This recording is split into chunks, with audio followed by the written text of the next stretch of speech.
Today we're making khayali pulao. It's a slightly complicated recipe, but you have Master Chef Ada to the rescue. Preheat the pan and put 1 tablespoon of olive oil. Add some jeera, some finely chopped tomatoes, diced carrots, and some peas. Some finely diced capsicum, cauliflower and boiled potato, some garam masala. Add your pre-cooked basmati rice and saute. I think this needs some water.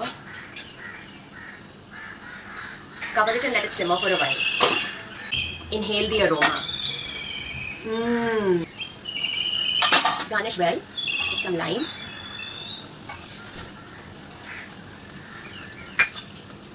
And your khayali pulao is ready. अरे नमक ही नहीं है.